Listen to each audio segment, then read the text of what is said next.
So hi everyone, welcome to pre academy. And हम काफ़ी दिनों के बाद मिल रहे हैं।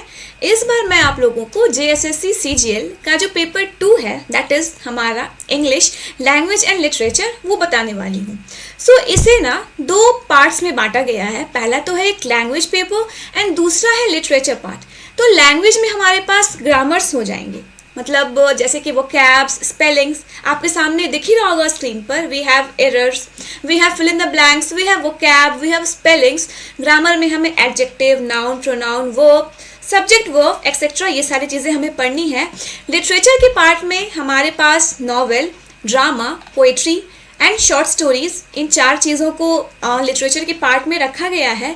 नॉवल में हमारे पास ओल्ड मैन एंड द सी है, द पेंटर ऑफ साइंस है, R.K. नारायण का द पावर एंड ग्लोरी है। फिर ड्रामा में टेम्पेस्ट है, डॉक्टर फॉस्टस है, फिर हयावदना है। सो पोइट्री में हमारे पास विलियम शेक्सपियर की पोइट्री है, विलियम वर्ड्सवर्थ की पोइट्री है, and we have John Keats, T.S. Eliot, इन्हें पढ़ना है। फिर आप देखो शॉर्ट स्टोरीज में हमारे पास R.K. नारायण की शॉर्ट स्टोरीज हैं, we have Rabindranath Tagore. Essays में देखो हमारे पास इन्होंने essays history of English language and phonetics को भी ऐड किया है आपके सिलेबस में। तो एक चीज़ ये चीज़ ध्यान रखना, ये जो फोनेटिक्स है ना, ये मैं आप लोगों को लास्ट में सिर्फ एग्जाम्पल्स को प्रैक्टिस करवाऊंगी। एंड फोनेटिक्स बेसिकली कुछ होता नहीं है, अगर आपको ध्यान में होगा तो आपने डिक्शनरी सबके पास होगी। आप देखना ऑक्सफोर्ड की डिक्शनरी जो होती है उसके बगल में अगर कोई वर्ड है तो उसके बगल में ना एक साइन लैंग्वेज से कुछ लिखा रहता है ब्रैकेट में, दैट इज फोनेटिक्स। अगर हम किसी वर्ड को तोड़ते हैं तो उसका फोनेटिक्स को हम वैसे ट्रांसलेट करते हैं, ठीक है। So we have history of English language. इसमें आपको क्या पढ़ना है? इसमें आपको देखना है कि हमारे जो ये लैंग्वेज है इंग्लिश, वो कहाँ से ओरिजिन हुआ, इन चीज़ों को बताया गया है कि लैंग्वेज कहाँ से आया। कुछ लॉज हैं इसमें, वो आपको देखना होगा।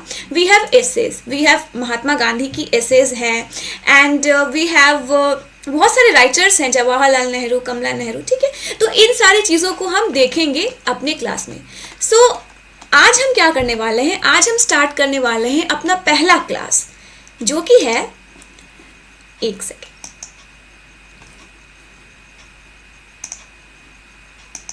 ये है आज हमारा आज का पहला class, that is the Tempest.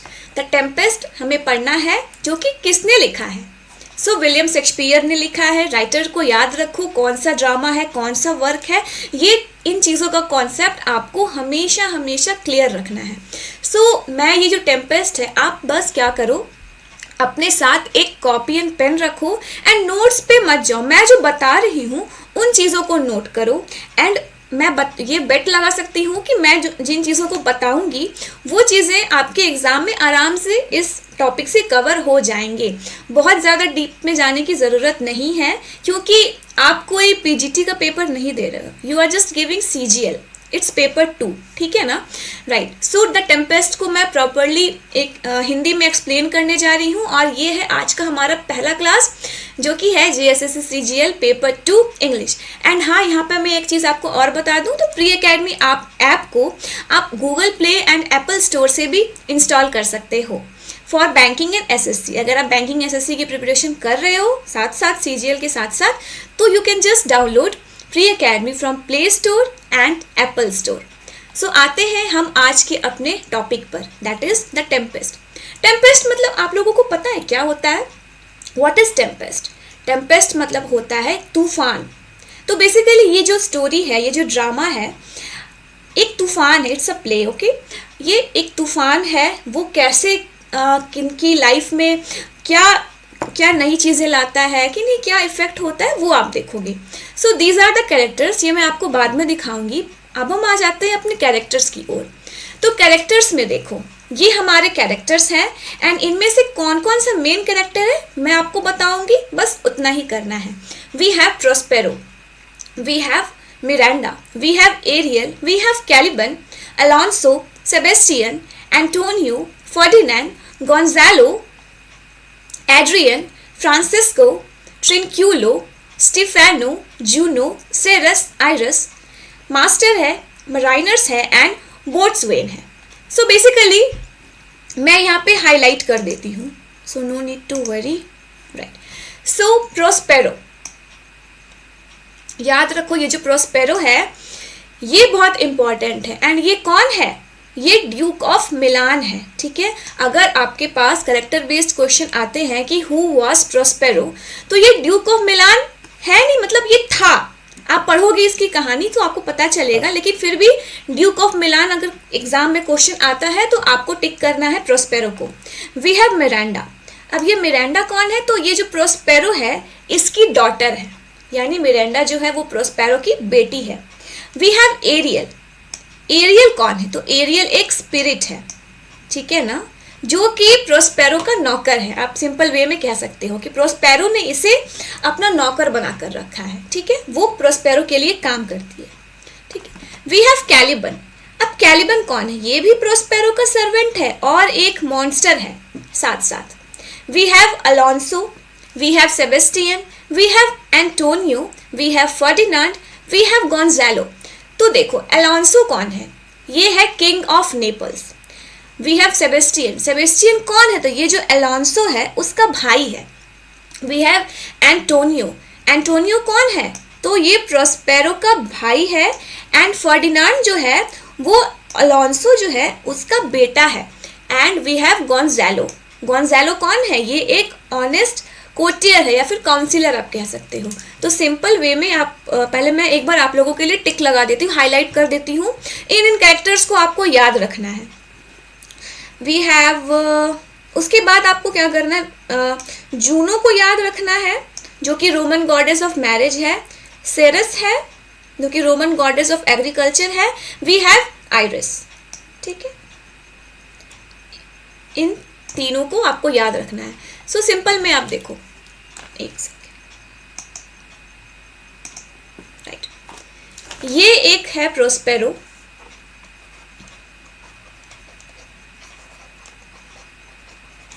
उसकी डॉटर है मिरांडा।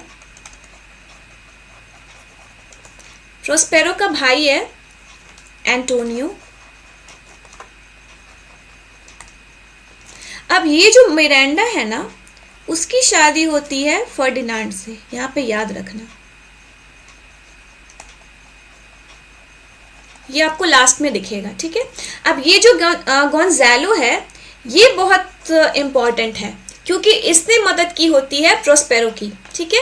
एंड एरियल के बारे में याद रखना और कैलिबन के बारे में याद रखना। इन मैंने जिनको पीले रंग से रंगा है यानी हाईलाइट किया है, उन कैरेक्टर्स को आपको याद रखना है, भूलना बिल्कुल नहीं है। और ये तो आप मैं याद करने बोल ही दे देती हूँ, दैट इज जूनो, आइरस, सेरस। अगर जूनो, सेरस, आइरस वे में नहीं याद कर सकते तो सिंपल जूनो, आइरस, सेरस मेरे साथ एक बार रिपीट कर लो, जूनो, आइरस, सेरस, इनको याद रखो। अब ये क्या है वो ज़रूरी नहीं है, बट या इन तीनों के नेम्स याद रखो, जूनो, सेरस एंड आइरिस, ठीक है। ये इंपॉर्टेंट है। बाकी आई डोंट थिंक सो कि ये पूछेगा एग्जाम में, बिकॉज आप यूजीसी नेट का पेपर देख लो या पीजीटी जो हुआ अभी उनका पेपर देख लो, नो इन सारे जिन में मैंने टिक नहीं लगाया है उनसे नहीं पूछेगा क्वेश्चन, ठीक है। तो अब आप देखो, अब मैं यहाँ पे बताती हूँ। अब मैंने आपको क्या बताया था एरियल के बारे में। तो एरियल जो है वो एक स्पिरिट है। देखो ये है एरियल, यहाँ जो आपको दिख रही है ये वाइट जो पहनी हुई है, ठीक है, ये आपको दिख रहा है, ये है प्रोस्पेरो, ठीक है, या फिर ये इन्हें कह सकते हो, ये प्रोस्पेरो है, एक सेकंड, राइट, ये जो आपको दिख रहा है ये प्रोस्पेरो है। और ये जो है मॉन्स्टर टाइप का, ये कौन है? ये है कैलिबन, ठीक है ना, ये एक मॉन्स्टर है। तो द टेम्पेस्ट ये जो स्टोरी है बहुत इंटरेस्टिंग है, बहुत ज़्यादा इंटरेस्टिंग है। आई होप आपको बहुत मज़ा आने वाला है इस पर। तो द टेम्पेस्ट को लिखा है विलियम शेक्सपियर ने। एंड कब लिखा है? तो लिखा है इन्होंने 1610 से 1611 के बीच में, ठीक है। और याद रखना ये जो है विलियम शेक्सपियर का आखिरी प्ले था। विलियम शेक्सपियर ने बहुत सारे प्लेस लिखे थे एंड द टेम्पेस्ट ये जो है विलियम शेक्सपियर का लास्ट वर्क है, याद रखना, भूलना नहीं। अब आप देखो ये जो टेम्पेस्ट है विलियम शेक्सपियर जो है ना हमारे, वो ना कुछ पार्ट्स में उन्होंने अपने वर्क्स को बांटा था, first folio, second folio, third folio, fourth folio, ये फोलियोज आपके लिए इंपॉर्टेंट नहीं है, बट फॉर योर इन्फॉर्मेशन मैंने यहाँ पे डाल दिया है। ये टेम्पेस्ट को विलियम शेक्सपियर ने फर्स्ट फोलियो में डाला था, एंड ये फर्स्ट फोलियो का पहला वर्क है। याद रखना, विलियम शेक्सपियर का आखिरी वर्क तो है ये, बट फर्स्ट फोलियो में जो ये वर्क प्रिंट हुआ था द टेम्पेस्ट, उसका पहला वर्क है, ठीक है। और तो टेम्पेस्ट जो है इसमें बोथ आपको ट्रेजिक थीम्स भी मिलेगा और कॉमिक थीम्स भी मिलेगा। तो ट्रेजिक थीम्स आप देखोगे एंड कॉमिक थीम आपको हल्का फुल्का, यहाँ पे वो जो कैलिबन है वो, एंड इसमें एक कोर्ट जेस्टर है, ठीक है ना, राइट, ट्रेनोक्लो, वो आपको हल्का फुल्का ये थोड़ा सा कॉमिक सीन देगा, ठीक है। तो सिंपल में आप बस नोट्स देखो एंड जो मैं बता रही हूँ उसे ध्यान से सुनो।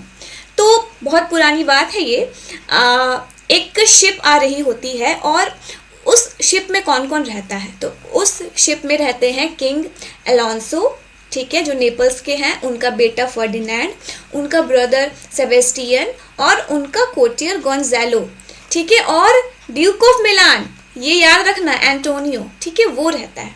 अब ये लोग कहाँ से आ रहे हैं, तो ये लोग ट्यूनिस से आ रहे होते हैं, कहाँ, इटली जा रहे होते हैं शिप से, ठीक है ना, बोट से।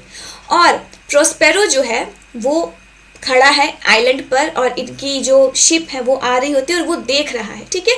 अब प्रोस्पेरो कौन था, वो पहले ड्यूक ऑफ मिलान था, बट उसके बाद कौन बन गया, तो एंटोनियो बन गया, ठीक है।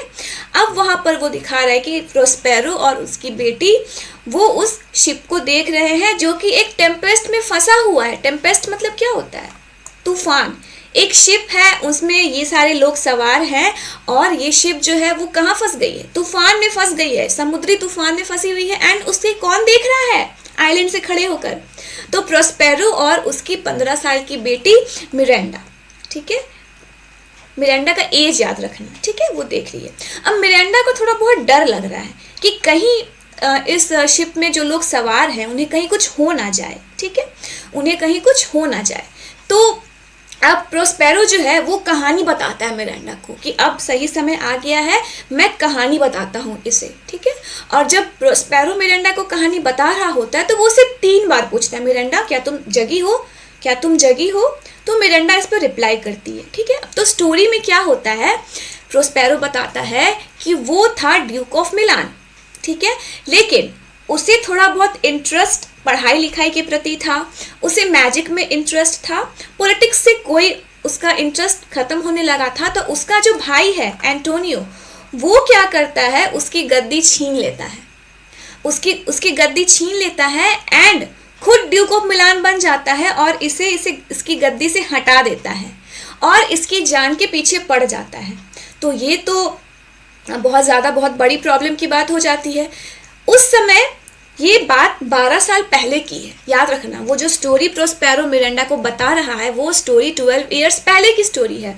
उस समय मिरांडा सिर्फ 3 इयर्स की थी, ठीक है, याद रखना 3 इयर्स की थी।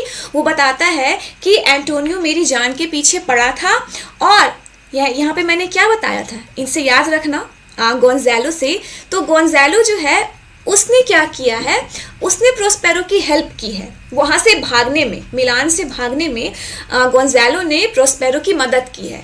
तो गोंजालो क्या करता है, प्रोस्पेरो को उसकी कुछ बुक्स, कुछ खाने पीने की चीज़ें और मिरांडा, ये मतलब प्रोस्पेरो और मिरांडा जाते हैं तो गोंजालो हेल्प करता है उनको भगाने में एंड उन्हें कुछ सामान दे देता है ताकि वो जहाँ भी रहे उनके पास कुछ समय तक काटने के लिए कुछ सामान रह सके, ठीक है। तो याद रखना कि एंटोनियो ने अपने भाई यानी जो मेन जो कैरेक्टर है हमारा, उसको उसकी गद्दी से हटा करके वो खुद ड्यूक ऑफ मिलान बन जाता है और इसकी जान के पीछे पड़ जाता है। और ये भी याद रखना कि जब प्रोस्पेरो मिरांडा को लेकर के मिलान से भागता है तो मिरांडा सिर्फ 3 साल की होती है और ये स्टोरी कितने साल पुराना है, 12 साल पहले की कहानी है ये। अब मिरांडा 15 साल की हो गई है, याद रखना ये सारे डेट्स याद रखना कि मिरांडा अब 15 साल की है, वो स्टोरी 12 साल पहले की बताता है। ये क्वेश्चन हो सकता है एग्जाम में, ठीक है ना, ये क्वेश्चन हो सकता है। ये हमारे एक्ट 1 का स्टोरी है proper. With the aid of Gonzalo मैंने क्या बताया कि वो उसकी हेल्प करता है। अब वो हेल्प जब करता है तो ये लोग कहाँ आ जाते हैं, प्रोस्पेरो और मिरांडा एक आइलैंड में आ जाते हैं, ठीक है, वो एक आइलैंड में आ जाते हैं और वहाँ पर जो प्रोस्पेरो है उसे मैजिक आता है। तो वो क्या करता है, एक स्पिरिट होती है जिसका नाम है एरियल, ठीक है। अब ये जो एरियल है उसके पहले मैं आपको कैलिबन के बारे में बताती हूँ। अब वो जब आइलैंड आता है तो वहाँ पर उसे एक मॉन्स्टर मिलता है जिसका नाम है कैलिबन। तो प्रोस्पेरो क्या करता है, अपने मैजिक से इसे अपना सर्वेंट बना लेता है, ठीक है। कैलिबन एक मॉन्स्टर रहता है जो कि प्रोस्पेरो के लिए काम करता है लकड़ी ढोने का बेसिकली, ठीक है। और वहाँ पर उसे एक और स्पिरिट मिलती है एरियल। अब एरियल के बारे में मैं बता दूं, ये जो कैलिबन है ना, ये जो कैलिबन है उसकी एक मदर रहती है साइकोरेक्स, ठीक है। याद रखना कैलिबन की माँ का नाम साइकोरेक्स है, ठीक है। ये साइकोरेक्स का बेटा रहता है और साइकोरेक्स जो है वो एक चुड़ैल है, ठीक है। अब ये चुड़ैल क्या करती है, इस एरियल को ना एक पेड़ में बंद कर देती है, ठीक है ना, मैजिक से उस पेड़ में कैद कर देती है एरियल को। अब प्रोस्पेरो को मैजिक आता है। अब यहाँ पर क्लाइमेक्स क्या होता है, जब साइकोरेक्स ने एरियल को पेड़ में कैद कर दिया है, बिना उसे छुड़ाए वो मर जाती है साइकोरेक्स, ठीक है ना। सोचो, अब एरियल उस पेड़ में बहुत दिनों से कैद है। अब वहाँ पर प्रोस्पेरो जब उस आइलैंड में आता है तो वो एरियल को छुड़ाता है, मैजिक है उसके पास, वो एरियल को आज़ाद कर देता है। अब जब वो एरियल को आज़ाद करता है तो ऑब्वियस सा बात है ना, वो तो उसकी गुलाम रहेगी। तो वो मतलब जो वो बोलता है वो एरियल करता है या करती है, ठीक है ना। एक स्पिरिट है, अब ये लेडी है या जेंट्स है यहाँ पे ये नहीं बताया गया है, ठीक है। अब क्या होता है, अब देखो, अब वो जो मिरांडा जो होती है वो तो स्टोरी सुन रही होती है अपने फादर की, वो जो बता रहा है। अब यहाँ पे होता है क्या है कि जो प्रोस्पेरो है वो मिरांडा को अपने मैजिक से सुला देता है, मिरांडा सो जाती है। फिर वहाँ पर एंट्री होती है एरियल की। अब एरियल और प्रोस्पेरो डिस्कस कर रहे होते हैं कि ये जो टेम्पेस्ट था वो किसी और ने नहीं, इन्होंने ही लाया था अपने मैजिक से। याद रखना, वो जो तूफान में वो जो शिप फंसी थी उनकी, उस तूफान का कारण तूफान नहीं, इनका मैजिक था, ठीक है। एंड इनका काम था सिर्फ उन्हें डराना, ना कि उनकी जान लेना। ये भी आप क्लियर कर लो। तो यहाँ पे ये लोग डिस्कस करते हैं कि क्या सब कुछ सही है, क्या सब कुछ हमारे हिसाब से हुआ है। अब यहाँ पे जो एरियल है वो ही तूफान बनती है, ठीक है ना। थंडर, लाइटनिंग जो भी है वो सब कुछ एरियल का किया हुआ है, ठीक है। अब यहाँ पर क्या है कि वो पूछता है कि उस जो शिप में जो भी लोग थे क्या सब कुछ सेफ है। सब कुछ तो सही रहता है, पर जो किंग है, किंग ऑफ नेपल्स, याद रखना, वो थोड़ा बहुत चिंतित है। अब क्यों चिंतित है, अब जब वो तूफान आ रहा होता है तो उनका जो बेटा है फर्डिनेंड वो कहीं गायब हो जाता है। अब किंग को लगता है कि कहीं उनका बेटा डूब तो नहीं गया, वो बहुत ज़्यादा चिंतित रहते हैं। लेकिन फर्डिनांड जो है वो डूबता नहीं है, वो उस आइलैंड के दूसरे पार्ट में चला जाता है जिस पार्ट में मिरांडा रहती है। अब जब ये मिरांडा और फर्डिनांड एक दूसरे को देखते हैं तो they just fail in love.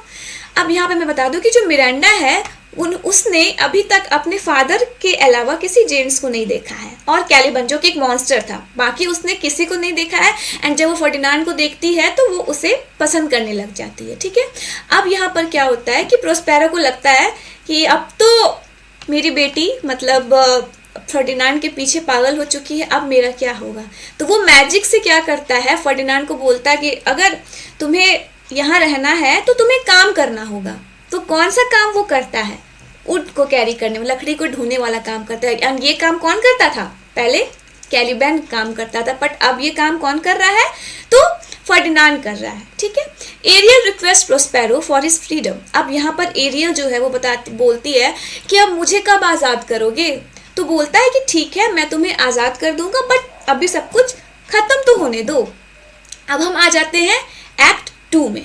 तो यहाँ पर आप देखोगे कि एरियल जो है वो अपने मैजिक से म्यूजिक लाती है, ठीक है। अब यहाँ पर आप क्या देखोगे, ये जो सेबेस्टियन है यानी अलोंसो का किंग ऑफ नेपल्स का जो भाई है वो, और प्रोस्पेरो का भाई, ये दोनों जो है प्लानिंग करते हैं बैठ करके, ठीक है। प्लानिंग करते, क्या प्लानिंग करते हैं कि किंग अलोंसो को मार देना है।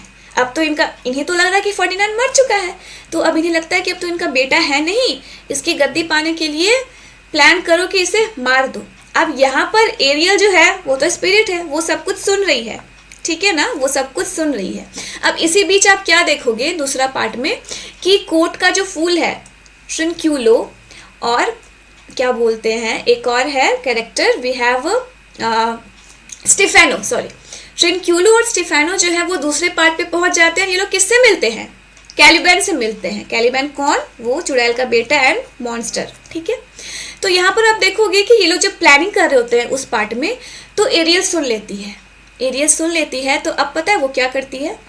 वो क्या करती है ना कि वो जा करके गोंजालो के कान में म्यूजिक के थ्रू ये चीज़ बता देती है, ठीक है ना, कि ऐसा ऐसा है, किंग ऑफ नेपल्स को इन्होंने प्लॉट किया है, मारने के लिए इन्होंने प्लॉट किया है, ठीक है। अब यहाँ पर आप देखो कि हम एक्ट 3 में आ जाते हैं। तो प्रोस्पेरो जो है वो फर्डिनांड को अपना सर्वेंट बनाकर ही रखता है और उसे काम करवाता है, एंड वो बोलता है कि अगर तुम्हें मिरांडा से शादी करनी है तो तुम्हें इससे काम करना पड़ेगा, ठीक है। अब हम देखेंगे कि दूसरे पार्ट में, आइलैंड तो बहुत बड़ा है तो बहुत सारे पार्ट्स हैं उसके, तो उस पार्ट में हम देखेंगे कि यहाँ पर कैलिबन, स्टीफेनो और ट्रिनक्यूलो ये लोग पी रहे होते हैं, शराब पी रहे होते हैं। और यहाँ पर देखो क्या होता है, कैलिबन जो है वो प्लान बनाता है प्रोस्पेरो को मारने का, मतलब उधर में क्या बोलते, सेबेस्टियन एंड एंटोनियो प्लान बनाते हैं अलोंसो को मारने का, एंड इस साइड में कैलिबन जो है स्टेफेनो एंड ट्रिनक्यूलो के साथ प्लान बनाता है प्रोस्पेरो को मारने का, ताकि वो प्रोस्पेरो को मार सके। एंड ये जो स्टेफेनो है, मतलब कैलिबन प्लान बनाता है कि ऐसा करते हैं हम प्रोस्पेरो को मार देते हैं, और स्टेफेनो तुम क्या करना, तुम इस आइलैंड का राजा बन जाना और तुम मिरांडा से शादी कर लेना। यहाँ पे ये लोग तीनों ये प्लान कर रहे होते हैं, ठीक है। और एरियल जो है ये इनके भी कन्वर्सेशन को सुन लेती है और ये चीज़ वो प्रोस्पेरो को बता देती है। तो यहाँ पे ध्यान रखना, जब एरियल सेबेस्टियन एंड एंटोनियो की कन्वर्सेशन को सुनती है तो वो गोंजालो को इन्फॉर्म करती है थ्रू म्यूजिक, ठीक है ना। एंड जब ये सुनती है कैलिबन और स्टेफेनो और ट्रिनक्यूलो की बातें, तो वो जाके किसको इन्फॉर्म करती है? वो प्रोस्पेरो को इन्फॉर्म करती है। ये सारी चीज़ें एक्ट 3 में हो रही होती है। यहाँ पे मैं आपको एक चीज़ और बता दूँ, ये जो शेक्सपियर का प्ले है द टेम्पेस्ट, ये 5 एक्ट्स में है, क्लियर है। एंड इसमें एक एपिलॉग भी है, तो एपिलॉग के बारे में मैं आपको लास्ट में बताती हूँ। तो आप यहाँ पर क्या देखोगे कि एंटोनियो, सेबेस्टियन, अलोंसो, गोंजालो, ठीक है ना, we have Francisco and Adrian, ये लोग क्या करते हैं, फर्डिनांड को ढूंढ रहे होते हैं। एंड इन्हें लगता है कि फर्डिनांड जो है अब वो नहीं है, ठीक है। अब यहाँ सॉरी टू से, एक मिनट अब यहाँ पर फिर से ये लोग प्लान बनाते हैं कि मारना है हमें, अलोंसो को मारना है, ठीक है। बट अब यहाँ पर क्या होता है कि प्रोस्पेरो एंटर होता है स्पिरिट्स के साथ, ठीक है ना। अब वो क्या होता है, थ्रू मैजिक, अब प्रोस्पेरो को मैजिक आता है तो वो अपना मैजिक दिखाएगा। तो मैजिक से वो क्या करता है ना कि वो पूरे एक प्लेस पर ये लोग सब इकट्ठा हैं। एंड यहाँ पर मैं बता दूँ, ये जो सेबेस्टियन है, ठीक है ना, ये जो सेबेस्टियन है ये ना अलोंसो को ब्लेम लगाता है कि तुमने अपनी बेटी की शादी दूसरे जगह पे कर दी, इसीलिए तुम्हारा बेटा मर गया, ठीक है। ये यहाँ पे इसे ब्लेम लगा रहा है, यहाँ पे ये चीज़ें ध्यान में रखना। फिर आप देखोगे कि यहाँ पर क्या होता है कि एक पूरा बुफे सज जाता है, ठीक है ना, प्रॉपर एक टेबल लग जाता है, उसमें बहुत सारा खाना रहता है। एंड ये लोग तो थके हुए हैं, भूखे भी हैं। अब ये जैसे खाना खाने के लिए जाते हैं वो सब कुछ गायब हो जाता है, because it was just a magic, ठीक है ना, सब कुछ मैजिक था। अब यहाँ पर आप देखोगे यहाँ पर क्या होता है, ये जो अलोंसो है ये इतना दुखी रहता है कि ये चला जाता है सुसाइड करने के लिए। ध्यान रखना, ये सुसाइड करने चला जाता है कि मेरा बेटा तो मर गया है, मैं जाके पानी में डूब के मर जाता हूँ, ये सबसे अच्छा रहेगा मेरे लिए। तो भी फिर गोंजालो जो है वो थोड़ा यहाँ पर समझदार है, तो वो ऐसा होने नहीं देता है। अब हम आते हैं एक्ट 5 में। अब एक्ट 5 में क्या होता है कि फर्डिनांड जो इतना काम कर रहा होता है तो प्रोस्पेरो को थोड़ा बहुत मन में लग जाता है, ठीक है। ये एक्चुअली सब कुछ प्री प्लान था, तो प्रोस्पेरो जो है वो एक्सेप्ट कर लेता है फर्डिनांड को अपनी डॉटर के लिए, ठीक है। यहाँ पे वो अपनी डॉटर के लिए वो एक्सेप्ट कर लेता है। तो ध्यान में रखना, एक्ट 5 में प्रोस्पेरो ने एक्सेप्ट किया था फर्डिनांड को अपनी डॉटर के लिए। अब एरियल को वो बोलता है कि एरियल तुम यहाँ पे एक वेडिंग मास्क प्रिपेयर करो, एक वेडिंग गाना जो है, सब कुछ होता है ना, जैसे कि आपने अगर कोई पुराना टीवी सीरियल देखा होगा कोई भगवान का, तो सारे भगवान देवी देवता ऊपर से फूल गिरा रहे होते हैं। अगर बेसिकली रामायण में देखा होगा या कहीं भी, ठीक है ना, कि सब नीचे अगर कुछ शादी हो रही होती तो सारे देवी देवता ऊपर से फूल बरसा रहे होते हैं। तो आप उस टाइप का चीज़ है, आप वो चीज़ आप सोच सकते हो। तो एरियल किसे बुलाती है? 3 स्पिरिट्स को बुलाती है, that is Iris, Ceres and Juno. इन तीनों को बुलाती है और ये तीनों किसे ब्लेस करते हैं? तो फर्डिनेंड और मिरांडा को ये लोग ब्लेस करते हैं। तो ध्यान में रखना कि 3 जो अगर पूछा जाएगा एग्जाम में कि 3 स्पिरिट कौन से थे, तो we have Iris, we have Ceres and we have Juno, ये लोग ब्लेस करते हैं। और अगर पूछा जाए कि प्रोस्पेरो ने किस एक्ट में माना था फर्डिनांड को मिरांडा के लिए, तो एक्ट 4 में माना था। ठीक है, अब हम आते हैं हमारे लास्ट एक्ट में, ठीक है ना, दैट इज एक्ट 5 एंड इसी में हमें क्या देखने को मिलेगा? इपीलोग, ठीक है ना।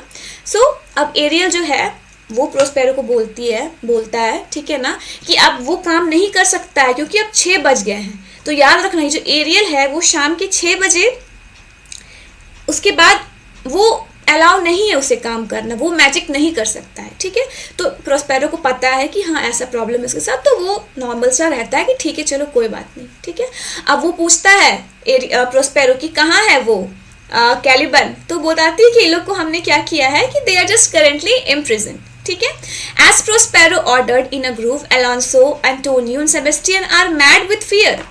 ठीक है ना, ये मैंने आपको बताया। And Gonzalo, Ariel says, cry constantly. Prospero tells Ariel to go release the men and now alone on stage deliver his famous soliloquy in which he gives up magic. He says he will perform his last task and then break his staff and drown his magic book. अब देखो क्या है कि उन तीनों को भी उन्होंने जेल में बंद कर दिया, ये सब भी कैद है। तो बोलता है कि अब लाओ, ठीक है, एरियल को बोलता है जाओ, और एरियल बताती है कि लोग बहुत परेशान हैं, सब लोग पागल जैसा एक्ट कर रहे हैं, गोंजालो तो रो रहा है। एरियल बताती है तो प्रोस्पेरो बोलता है कि जाओ इन्हें तुम अब आज़ाद करो। ठीक है ना, अब स्टेज पर ये क्योंकि ये एक प्ले था, तो स्टेज पर प्रोस्पेरो अकेला है। वो बोलता है वो फेमस सॉलिलॉकी, वो जैसे आप देखोगे प्यार का पंचनामा एक मूवी है, उस पर जो वो कार्तिक आर्यन की जो सॉलिलॉकी रहती है, जो भी मुझे याद नहीं, सेम आप सॉलिलॉकी, मतलब आप अकेले खड़े हो स्टेज पर and you are just saying, ठीक है ना, समथिंग स्पीच आप दे रहे हो। तो वो बोलता है कि अब मैं ये मैजिक छोड़ दूंगा, ठीक है ना, मैं अपनी इस मैजिक की किताब को डुबा दूंगा। I will just break my staff and drown this magic book. ठीक है, अब यहाँ पर एक चीज़ याद रखना, ऐसा कहा गया है, ये जो प्रोस्पेरो है इस प्ले में कोई और नहीं, दैट इज हमारे राइटर है विलियम शेक्सपियर। ये चीज़ें याद रखना, ठीक है ना। प्रोस्पेरो जो है कोई और नहीं, इस प्ले में शेक्सपियर है। वो बोलता है क्योंकि ये विलियम शेक्सपियर का लास्ट प्ले था, तो बोलता है सिंपल, आप उनसे कनेक्ट कर सकते हो कि I will break my staff and मैं इन सब चीज़ों को छोड़ दूंगा। ठीक है, यहाँ पे ये याद रखना। Ariel now enters with Alonso and his companions, who have been charmed and obediently stand in a circle. Prospero speaks to them in their charmed state, praising Gonzalo for his loyalty and chiding the others for their treachery. He then sends Ariel to his cell to fetch the cloth he once wore as Duke of Milan. Ariel goes and returns immediately to help his master to put on the garments. Prospero promises to grant freedom to his loyal helper spirit and send him to fetch the boatswain and mariners from the Red Sea. Ariel goes. अब यहाँ पर जो aerial है वो आती है Alonso के साथ, और भी सेबेस्टियन, एंटोनियो, जो भी उनके साथ आती है, और ये लोग एक सर्कल में खड़े रहते हैं। प्रोस्पेरो इनसे बताता है, वो बोलता है कि मैं गोंजालो से बहुत ज़्यादा खुश हूँ, गोंजालो की लॉयल्टी से मैं बहुत ज़्यादा खुश हूँ, और इन लोगों ने जो किया दे आर जस्ट, उनकी बात ही मत करो। वो एरियल को बोलता है कि जाओ तुम मेरे कपड़े लेकर के आओ, जब वो पहना करता था जब वो ड्यूक ऑफ मिलान था, ठीक है ना, जाओ एरियल मेरे कपड़े लेकर के आओ, ड्यूक ऑफ मिलान वाले। वो उसे पहनता है, वो जाती है, एरियल जाता है, फिर वो वापस आता है उनके कपड़े लेकर के, और प्रोस्पेरो बोलता है कि एरियल तुम मेरे लॉयल सर्वेंट हो, तुमने मेरी बहुत मदद की, मैं तुम्हें ज़रूर आज़ाद करूँगा, जाओ तुम मेराइनर्स को लाओ, और जो बोट्समैन है यानी जो बोट चला रहे हैं उन्हें लाओ, शिप को ठीक करो। तो एरियल चला जाता है। प्रोस्पेरो जो है वो क्या करता है, वो अलोंसो और उनके जो कंपेनियंस है, ये लोग तो एक मैजिक स्पेल में पड़े हुए थे ना, इन्हें रिलीज करता है। ठीक है, वो अपने भाई एंटोनियो को भी माफ़ कर देता है। याद रखना, क्या होता है ना हिंदी में कहावत, सज़ा देने से ज़्यादा माफ़ी देने वाला भला होता है। तो यहाँ पर आप देखो कि एंटोनियो ने प्रोस्पेरो को उसकी ज़मीन उसके पोस्ट को ले लिया, तो भी इसे माफ़ करता है वो, ठीक है ना। और वो क्या डिमांड करता है एंटोनियो से कि मैं तुम्हें माफ़ करता हूँ बट तुम मुझे मेरी जो राजगद्दी है, मैं जो ड्यूक था, तुम मुझे वो वापस करो। एंटोनियो कुछ नहीं बोलता है, ठीक है ना।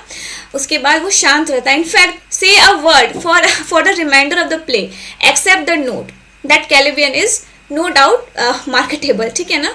अब अलोंसो जो है यहाँ पे है बोलता है फर्डिनांड प्रोस्पेरो को कि मेरा जो बेटा है फर्डिनांड, ठीक है ना, वो मिसिंग है, मेरा बेटा मिल नहीं रहा है, ठीक है ना। जो अलोंसो है किंग ऑफ नेपल्स, वो इसे बोलते हैं प्रोस्पेरो को कि मेरा बेटा नहीं मिल रहा है फर्डिनांड। तो प्रोस्पेरो पता है क्या बोलता है कि उसने भी इस टेम्पेस्ट में अपने एक बच्चे को खो दिया, ठीक है। यहाँ पे थोड़ा सा फिल्मी डायलॉग हो जाता है।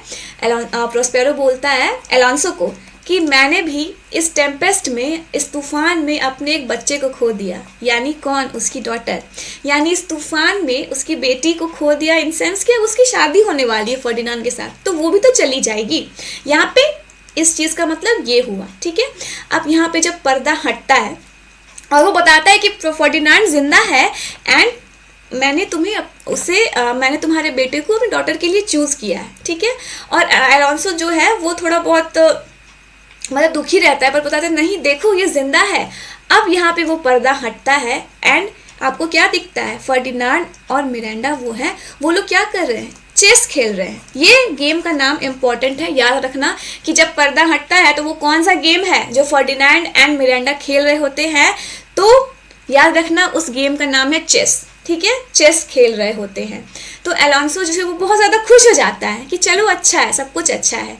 अब यहाँ पर क्या है? Meanwhile the site is more human impresses Miranda. अब यहाँ पर मिरांडा ने इतने सारे लोगों को देखा है, बहुत ज़्यादा खुश होती है। और वो जो अलोंसो है वो बहुत ज़्यादा खुश होता है अपने बेटे और डॉटर इन लॉ को, बहू को देख करके। और वो माफ़ी मांगता है मिरांडा से कि तुम मुझे माफ़ करो, मैंने जो 12 साल पहले तुम लोगों के साथ किया उसके लिए मैं बहुत दुखी हूँ, प्लीज़ मुझे माफ़ करो। एंड सब कुछ सही हो जाता है। मतलब सुनो, ट्रेजेडी से शुरू होती है एंड कहीं ना कहीं कॉमेडी पे जाके, मतलब कॉमेडी मतलब ये नहीं कि खुशी वाली, मतलब हैप्पी एंडिंग आप कह सकते हो, ठीक है। ये एक हैप्पी एंडिंग होती है, ठीक है। अब यहाँ पर क्या होता है कि सब कुछ बोट्स वगैरह, मैराइनर्स वगैरह आ जाते हैं एंड कैलिबन जो एरियल जो है वो जा करके कैलिबन को, ट्रिंक्यूलो को एंड स्टेफेनो को लाती है और बोलती है कि चलो ये लोग जो वापस इन्होंने जो भी कुछ चुराई हैं, चीज़ें चुराई हैं, इन लोगों ने चीज़ें चुराई होती है इनफैक्ट, ठीक है, that is not so important. वो वापस से चलो तुम लोग रिवील करो, हमें दे दो। और यहाँ पर प्रोस्पेरो बोलता है कि अलोंसो को कि आज रात तुम लोग यहीं रुको, ठीक है ना, आज रात हम लोग यहीं रुकते हैं इस आइलैंड में एंड मैं तुम्हें 12 साल में हमारे साथ जो हुआ उनकी स्टोरी बताऊंगा, ठीक है। और सुबह हम लोग यहाँ से निकल चलेंगे, कहाँ के लिए? वापस, मतलब रात ज़्यादा हो गई थी तो हम लोग आज यहीं इसी आइलैंड में रुक जाते हैं एंड कल सुबह हम लोग नेपल्स के लिए जाएंगे एंड जहाँ पर क्या होगा, मिरांडा और फर्डिनांड की शादी होगी और प्रोस्पेरो जो है वो वापस से मिलान चला जाएगा क्योंकि उसे वापस से उसकी गद्दी मिल गई है, ठीक है। और एरियल जो है उसका क्या काम है कि एरियल को प्रोस्पेरो बोलता है कि पहले तुम्हें फ्री करने से पहले तुम्हें हमारा एक आखिरी काम करना होगा कि तुम हमें घर तक सेफली पहुंचा दो। जो एरियल मान जाता है इस बात को कि चलो ठीक है, मैं ये आखिरी काम भी तुम्हारे लिए कर देता हूँ कि मैं तुम्हें घर सेफली पहुँचा देता हूँ। तो ये हो जाता है, ठीक है। सारे कैरेक्टर्स निकल जाते हैं और यहाँ पर एपिलॉग होता है प्रोस्पेरो का। He describe the loss of his magical powers, यानी मैजिकल पावर्स, प्रोस्पेरो का magical powers and William Shakespeare का राइटिंग, ठीक है ना। वो यहाँ पर एपिलॉग पे बताता है कि the loss of his magical powers, now my charms are all overthrown and says that as he imprisoned Ariel and Caliban, the audience has now imprisoned him on the stage. वो बताता है, look इतनी ये lines ना बहुत ज़्यादा अच्छी हैं, I am just getting goosebumps here, right. So बताता है कि जैसे मैंने एरियल को और कैलिबन को कैद किया था, ठीक है ना, वैसे ही ऑडियंस ने मुझे स्टेज पर कैद किया है। यहाँ पर प्रोस्पेरो कौन है, एक्ट कौन कर रहा है? William Shakespeare. कि जैसे मैंने इसे कैद किया तो सेम ऑडियंस ने मुझे कैद किया है, ठीक है ना।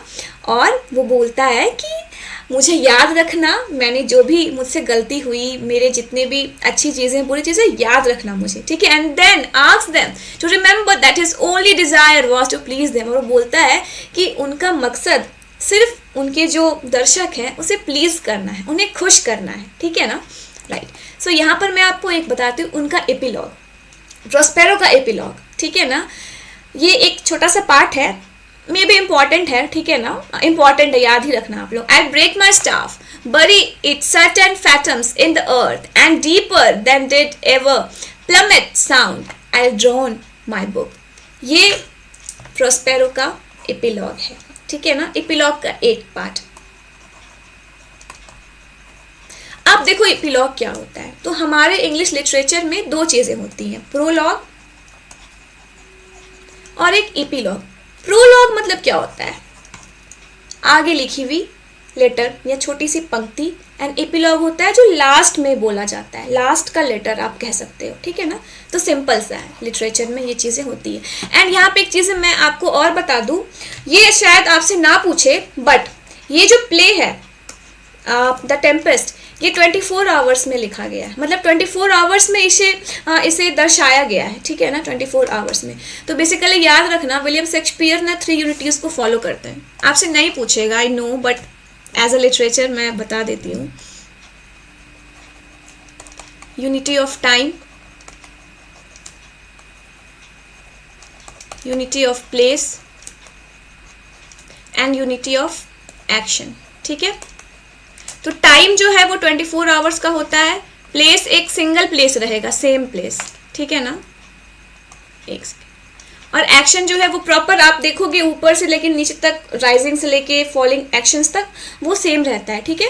तो this is all about the Tempest. And हाँ, इसको बस इस वीडियो को देख लो एंड नो नीड टू इधर उधर से ढूंढने की ज़रूरत, ओके ना। बस मैंने जो कहानियाँ बताई हैं वो सुनो ध्यान से, स्पीड में कर लो वीडियो को, ठीक है ना, and it will just help you for exam. And इसके अलावा आपको कुछ और पढ़ने की ज़रूरत नहीं है।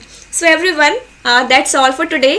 Thank you so much for watching and हम लोग मिलते हैं फिर से दूसरी क्लास में, तब तक के लिए बाय।